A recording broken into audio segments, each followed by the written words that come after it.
boys and girls, and welcome to Storytime with Avant-garde Books. I'm Sherry Hardy, and I hope that you and your family are well. Today, I will be reading stories from the Complete Tales of Winnie-the-Pooh. This book was written by A. Milne, and it was illustrated by Ernest H. Shepard. Well, if you have a copy of these stories, you can read along with me, but if you don't, it's quite okay. Just make sure you're in a very, very comfortable place. You're relaxed so you can listen to the complete tales of Winnie-the-Pooh. Chapter 1, in which we are introduced to Winnie-the-Pooh and some bees, and the stories begin. Here is Edward Bear coming downstairs now, bump, bump, bump, on the back of his head behind Christopher Robin. It is, as far as he knows, the only way of coming downstairs, but sometimes he feels that there really is another way. If only he could stop bumping for a moment and think of it. And then he feels that perhaps there isn't. Anyhow, here he is at the bottom and ready to be introduced to you, Winnie-the-Pooh. When I first heard his name, I said, just as you are going to say, but I thought he was a boy? So did I, said Christopher Robin. Then you can't call him Winnie. I don't. But you said he's Winnie-the-Pooh. Don't you know what "the" means? Ah, yes, now I do, I said quickly, and I hope you do too, because it is all the explanation you're going to get. Sometimes Winnie-the-Pooh likes a game of some sort when he comes downstairs, and sometimes he likes to sit quietly in front of the fire and listen to a story. This evening, what about a story? Said Christopher Robin. What about a story? I said. Could you very sweetly tell Winnie-the-Pooh one? I suppose I could, I said. What sort of stories does he like? About himself. But he's that sort of bear. Oh, I see. So, could you sweetly? I'll try, I said. So I tried. Once upon a time, a very long time ago. Now, about last Friday, Winnie-the-Pooh lived in a forest all by himself under the name of Sanders. What does under the name mean? Said Christopher Robin. It means he had the name over the door in gold letters and lived under it. Winnie-the-Pooh wasn't quite sure, said Christopher Robin. Now I am, said the growly voice. Then I will go on, said I. One day when he was out walking, he came to an open place in the middle of the forest, and in the middle of this place was a large oak tree, and from the top of the tree there came a loud buzzing noise. Winnie-the-Pooh sat down at the door of the tree, put his head between his paws, and began to think. First of all, he said to himself, that buzzing noise means nothing. You don't get a buzzing noise like that, just buzzing and buzzing without it meaning something. If there's a buzzing noise, somebody's making a buzzing noise. And the only reason for making a buzzing noise that I know of is because you're a bee. Then he thought another long time and said, and the only reason for being a bee that I know of is making honey.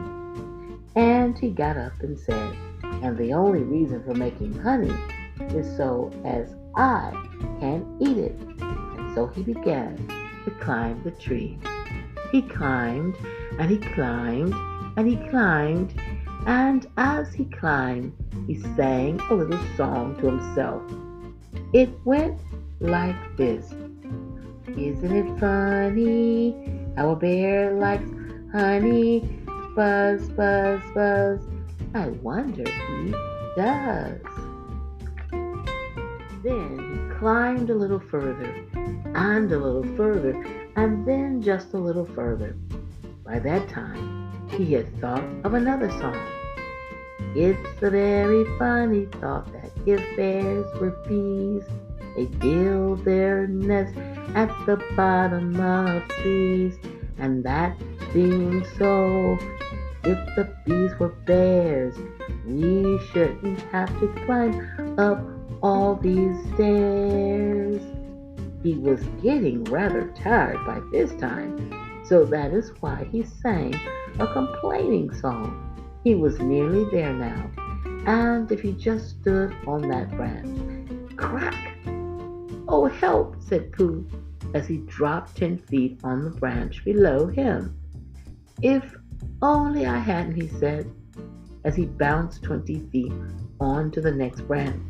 "You see, what I meant to do," he explained, and he turned head over heels and crashed onto another branch 30 feet below.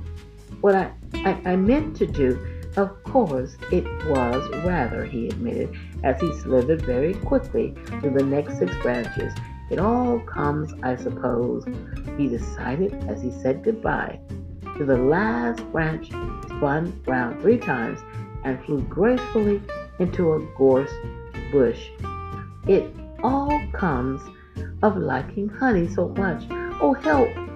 He crawled out of the gorse bush. He brushed the prickles from his nose and began to think again. And the first person he thought of was Christopher Robin. "Was that me?" said Christopher Robin in a wed voice, hardly daring to believe it. "That was you?" Christopher Robin said nothing, but his eyes got larger and larger, and his face got pinker and pinker. So Winnie-the-Pooh went around to find his friend Christopher Robin, who lived behind a green door in another part of the forest. "Good morning, Christopher Robin," he said. "Good morning, Winnie-the-Pooh," said you. "I wonder if you've got such a thing as a balloon about you." "A balloon?" "Yes, I just said to myself coming along, I wonder if Christopher Robin has such a thing as a balloon about him. I just said it to myself, thinking of balloons and wondering." "What do you want a balloon for?" you said. Winnie-the-Pooh looked around to see that nobody was listening, put his paw to his mouth and said in a deep whisper, "Honey." "And you don't get honey with balloons?" "I do," said Pooh. "Well, it just happened that you had been to a party the day before at the house of your friend Piglet, and you had balloons at the party. You had had a big green balloon, and one of Rabbit's relations had had a big blue one, and had left it behind, being really too young to go to a party at all. And so you had brought the green one and the blue one home with you. Which one would you like?" you asked Pooh. He put his head between his paws and thought very carefully. "It's like this," he said. "When you go after honey with a balloon, the great thing is not to let the bees know you're coming. Now, if you have a green balloon, they might think you were only part of the tree and not notice you.